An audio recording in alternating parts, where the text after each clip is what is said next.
Good morning, Sibay.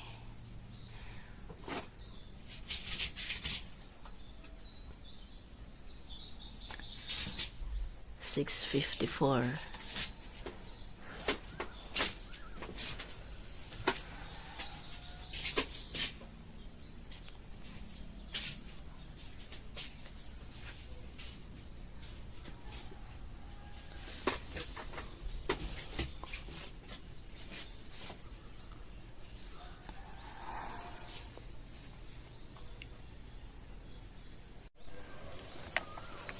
Nilinis kami ulit ng isda. Huli yan kahapon.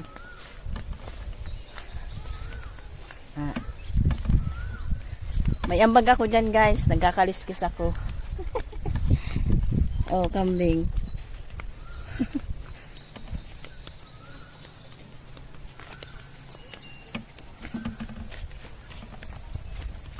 Oh. Yun yung kuyang isa, oh. Pakain ng kalabaw daw yung ano, yung dala, ayun o, yung sa ulo niya.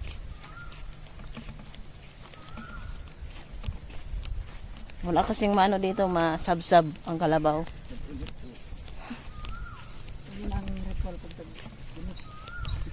Ha?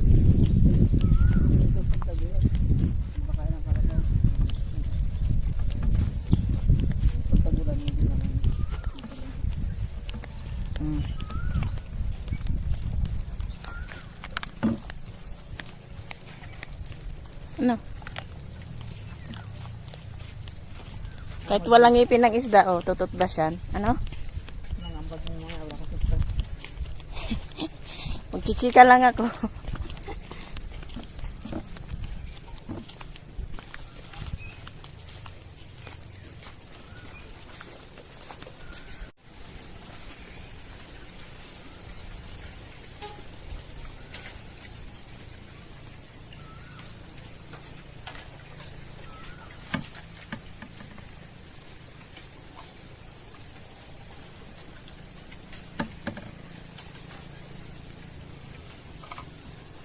Dami nilang ano, guys, kawayan.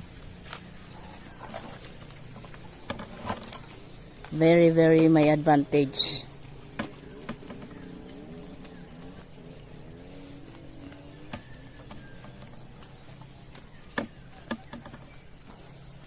Hindi umulan kagabi. Kagabi at kaninang madaling araw hindi umulan.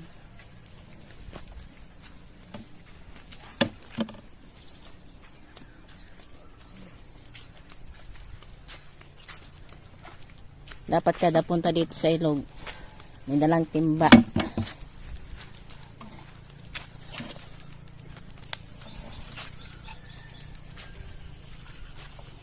Baka may magtanong kung ano yung bilog na yan. Kahit walang nagtatanong.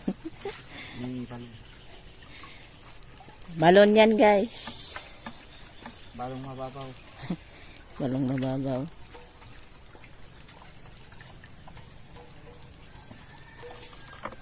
Diyan kumukuha ng pang-saing, panghugas.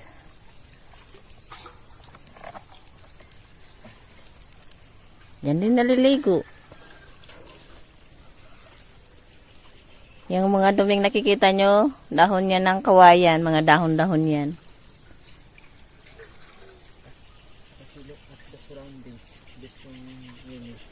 Bamboo. Kaya hindi mainit dito. Yes.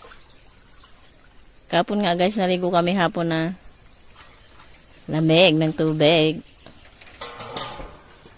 Saan ang tutras ka? Hindi ako makatawid kasi mababasa ako. Oops, sorry. Tapos na kami, guys, naglinis ng isda. Siya pala. Siya naglinis. Ayan, o.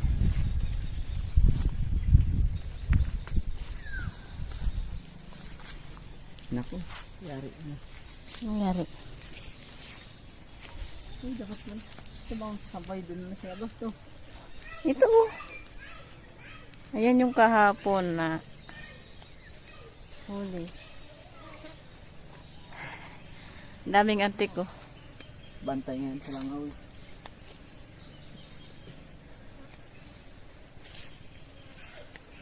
Bantay daw sa langaw.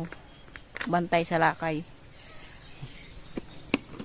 Binabantayan niya yung Fatola. Ha? kumakain ng isda. Diba, binabantayan nila. Langaw.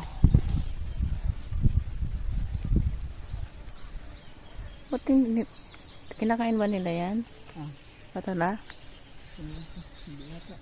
No, suyo lang.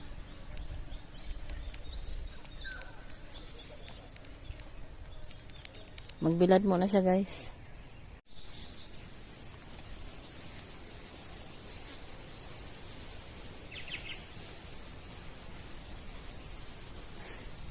Pasaway.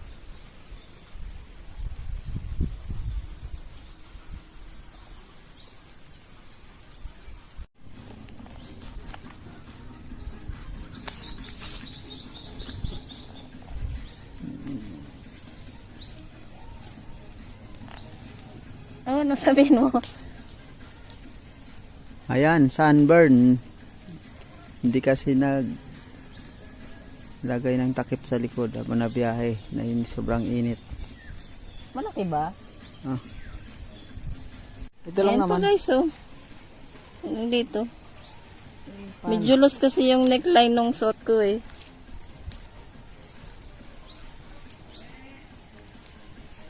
Kala ko hindi ko to ma-experience. Local kasi balat mo. Grabe makaluka lang balat. Ayun na yung sinisigaan namin no. Hindi pwede masyadong mag-apoy kasi mahangin. Baka magka-wildfire.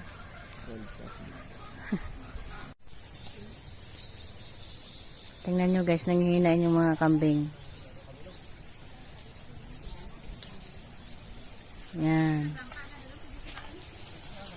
Tapos na pala yung iba. Kanina pa kasi pinapakain yan eh. Ayun yung mga bulilit.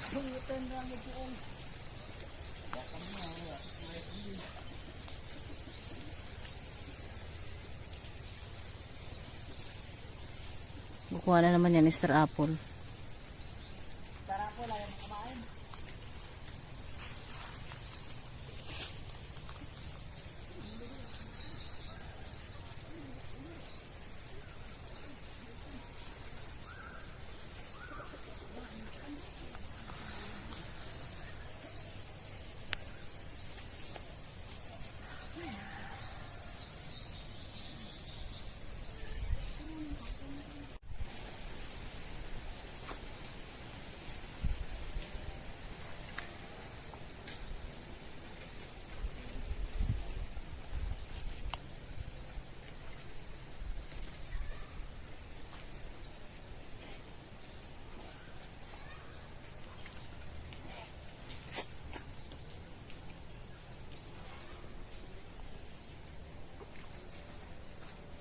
Kain tayo guys. Star apple. Mr. Apple. Vlog ng kambing kumakain ng Pakain ko to guys sa kambing. Nakain ako kanina. Pinakain ko din yung iba. Yung balat pala. Itong lalapit na to. Siya din yung kumain kanina. Oho, oho. Wait, wait! Eh kasi pumunta na siya dito. Dito. Pumunta natin.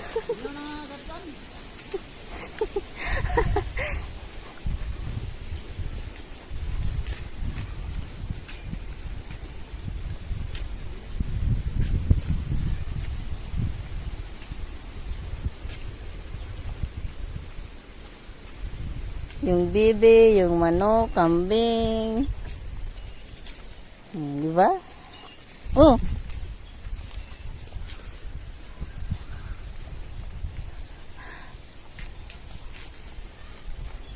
Kilala niya na ako. hindi ba? Okay. Sa kanya nga. Takaw. Siya na nga daw ang nalapit eh. Oo, na ayawan guys. Takaw-takaw mo. Wala na. Mamagot pala yan. Wala na, oh. Ay. Ba't ka mo po? Bastos ka. Wala na, oh. Wala na. Daliri ko nakakainin mo. Katumang kambing na to. Ayun yung mga baby goat na mamahinga na.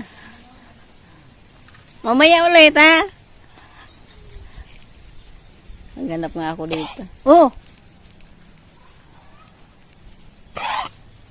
Ala, baka nasubran to.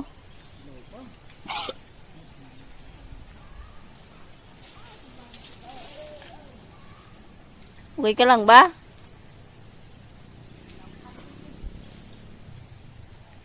Tama na. Huwag ka nang kumain. Ano ka pakain pa?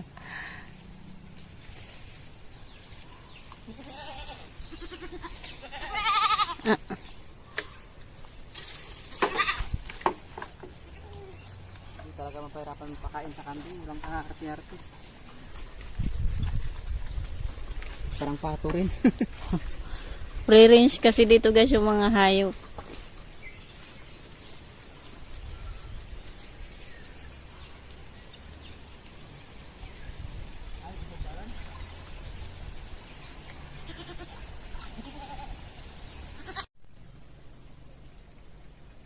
(1:52) in the afternoon.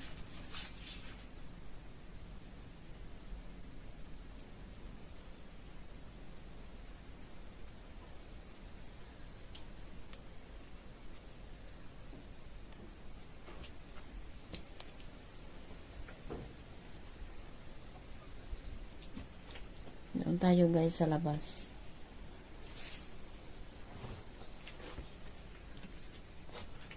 Pag nag-alas 2, buhay na yung generator.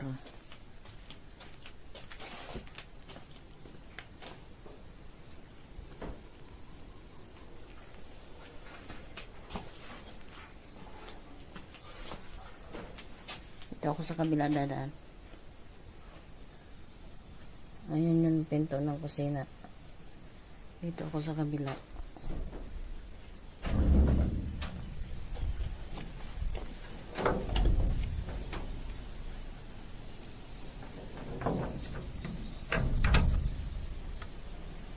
Ano ba to?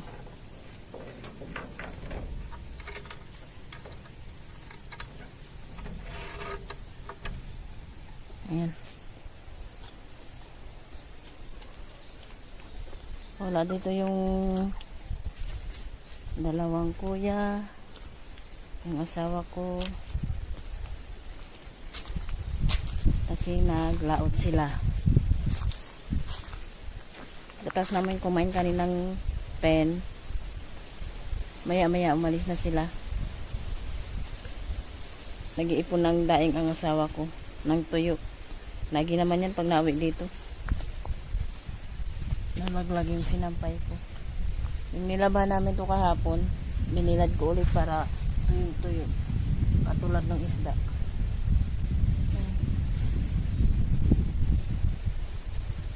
Walang hanger kaya sampay talaga.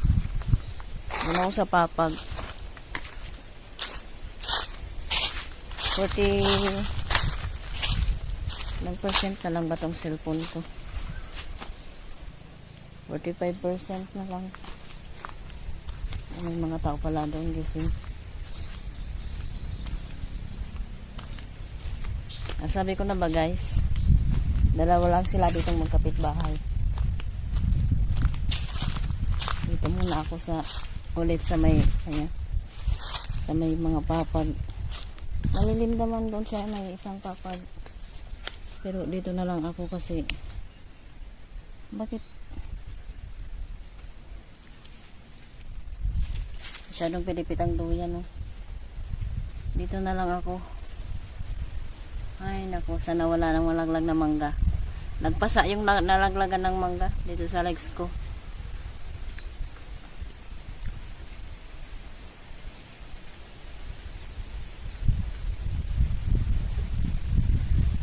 May tao doon banda. Dito. Mahangin.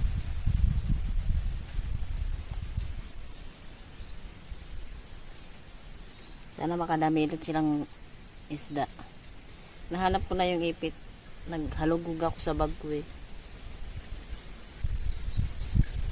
Tinanong ko guys yung ate kanina. Hindi. Sabi ko sa asawa ko, nahiya kasi ako mismo magtanong. Ayun, buti naisipan ng asawa ko na itanong kung may binabayaran sila dito at magkano yung sa monthly na kuryente at saka tubig. Yung hindi ko kilala yung mayor. Basta simula nung naupo yung mayor dito, ewan ko kung re-elect yun o bago. Libre ang kuryente at tubig. Saan pa kayo? Ang binabayaran lang nila dito ay 1 milyar. Kasi wala namang internet dito. Ayan, buhay na nga ang generator.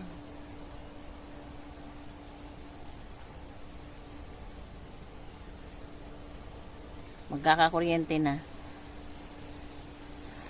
Magkakakuryente. Pag buhay na yan, pag narinig na yan na matik, may supply na. Ang swerte ng may mga appliance dito guys. Katulad kahapon, yung pinuntahan namin kahapon ba? Basta may pinuntahan kami. Yung piso wifi. May may water refilling station. May AC. Pero free ang kuryente. 'Di ba? Walang iisiping monthly bill ng kuryente at tubig. Ang galing, no? Doon naman sa bago kami napunta dito, doon sa bahay ng pamangkin niya, ang libre doon ay tubig. Ang kuryente naman doon binabayaran.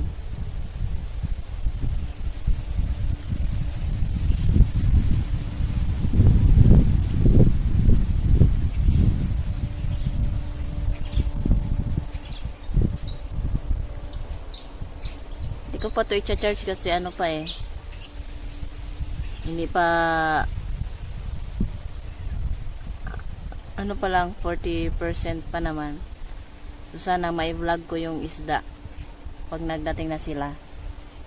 Nahiya kasi ako guys kasi syempre hindi naman sila may mga cellphone naman yan, may mga social media, pero low key lang, low key. Dala ko yung cellphone ng asawa ko. Mag-games ako. Sabi ko sa kanya, pag full memory na itong ginagamit ko, ito ang gagamitin ko. Kasi hindi ako maka-upload guys. Pero na-edit ko naman yung mga video dito.